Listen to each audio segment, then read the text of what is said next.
여러분 안녕하세요. 우리가 재미나이로 나만의 잼스를 설정해서 도움을 받기 위해서는 그 설정된 잼이 일반 재미나이로 검색했을 때와는 다르게 조금 더 정확하고 확실한 답변을 내주는지를 확인해야 되잖아요. 확인하기 위해서 오늘은 이 사례를 하나 들어서 그 잼이 어떻게 작동하는지 그걸 한번 확인해 볼게요. 이 사례는 흔치는 않은데 가끔 경매 물건 중에서 찾아보실 수 있을 거예요.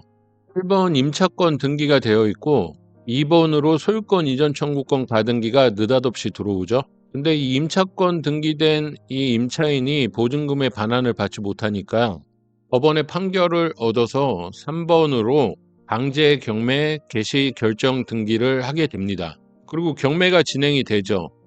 그리고 누군가가 이 물건을 낙찰받았을 때 이 낙찰자가 저 소유권 이전 청구권 가등기를 인수할 것인가 안 할 것인가에 대한 얘기예요. 결론부터 말씀드리면 이 낙찰자는 이 소유권 이전 청구권 가등기를 인수합니다. 저게 소멸되지 않은 채로 이 부동산 소유권을 취득하게 되는데 그 이유는 간단해요. 이 말소 기준 권리에는 근저당권, 저당권, 가압류, 압류, 담보 가등기, 그다음에 경매 개시 결정 등기 이렇게밖에 없다고 생각하셔야 돼요. 이 말소 기준 권리에 가끔 이 임차권하고 이 전세권을 말소 기준 권리라고 생각하시는 분이 계신데 아니에요, 여러분. 이거 말소 기준 권리 아닙니다. 1번 전세권자가 보증금의 전액을 반환받아 가서 그 후에 근저당권도 없어지고 이렇다고 해도 얘는 그냥 배당을 받는 순위가 1번인 것이지 이게 말소 기준 권리가 되지가 않아요.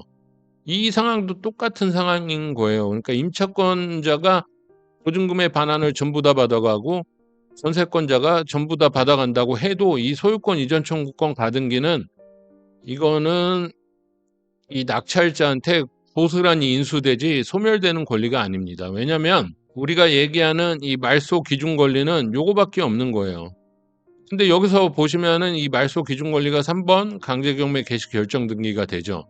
이렇게 생각하시는 게 제일 이해하시기 편해요. 소극설, 적극설을 얘기하고 있는데 이 소극설은 소극적으로 저 소유권 이전 청구권 가등기를 말소하지 않는다, 인수하게 한다. 적극설은 적극적으로 말소한다의 의미가 아니고 소극설은 이 임차권 등기 자체를 이걸로 보지 않는 거예요. 말소 기준 권리로. 근데 적극설은 이 임차권 등기가 되어 있으면 이 임차권 등기가 실행한 이 경매 개시 결정 등기에 한해서는 우리가 말소 기준 권리로 봐주자.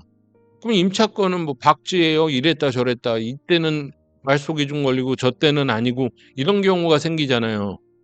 그래서 법적 안정성을 해친다 해서 우리는 법원은 소극설을 택하고 있습니다. 이 소극설의 결론은 니들이 아무리 확장하려고 해도 그러지 말고 말소 기준 권리는 딱 이거다.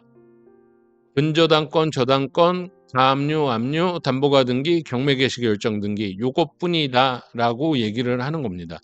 요 사례를 가지고 설정이 되지 않은 재미나이와 우리가 잼스를 만든 재미나이에 넣어서 어떻게 달라지는지 한번 보실게요.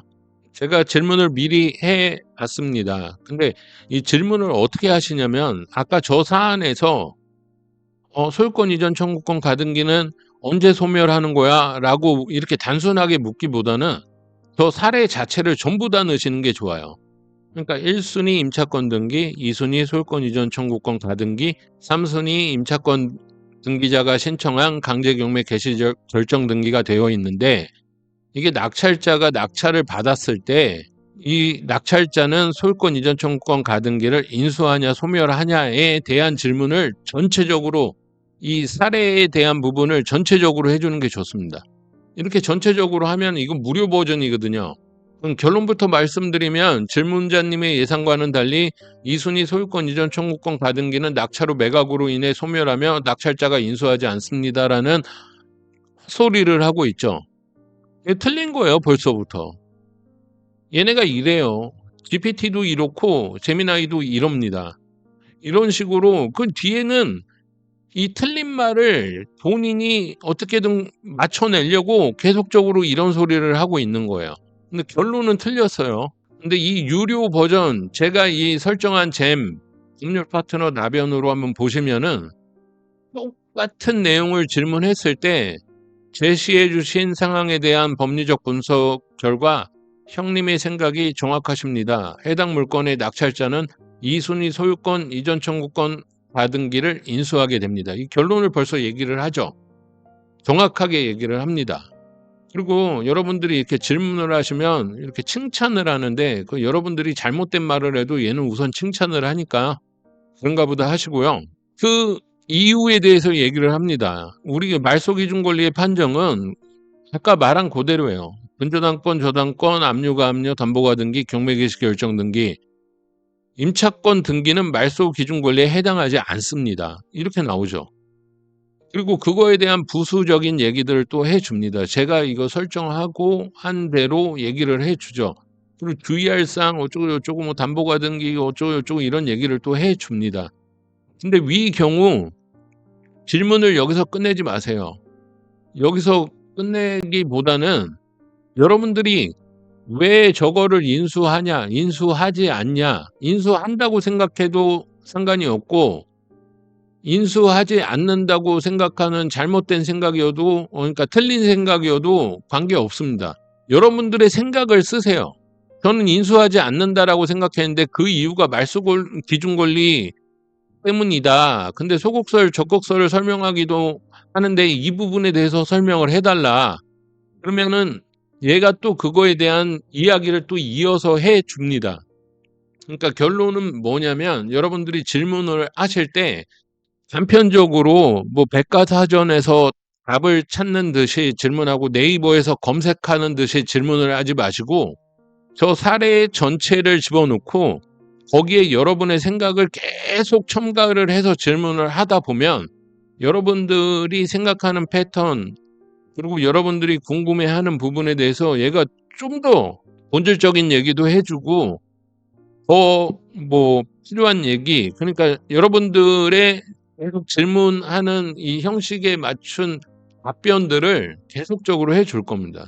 담보 가등기는 무엇입니까? 소유권 이전 청구권 가등기는 무엇입니까? 라고 이렇게 단순하게 물어볼 게 아니라 지금처럼 이러한 사례들이 쭉 있는데 이 사례 안에서 이렇게 될 것 같다. 내 생각은 왜 이렇게 되냐면 이러이러해서다라고 길게 질문을 하시면 여러분들이 원하시는 보다 더 괜찮은 답변이 나올 겁니다. 뭐 1 더하기 1은 2야 이게 단순하게 외우려고 하는 게 아니라 1 더하기 1을 더했는데 왜 2가 되는지를 한번 생각해 볼 수 있는 질문들을 거듭하다 보면 이 잼이 여러분들이 질문하는 그 형태에 맞춰서 여러분들한테 최적화돼서 도움을 줄 수 있을 거라고 생각합니다. 오늘은 질문하는 방법에 대해서 한번 말씀드렸고요. 오늘도 감사합니다.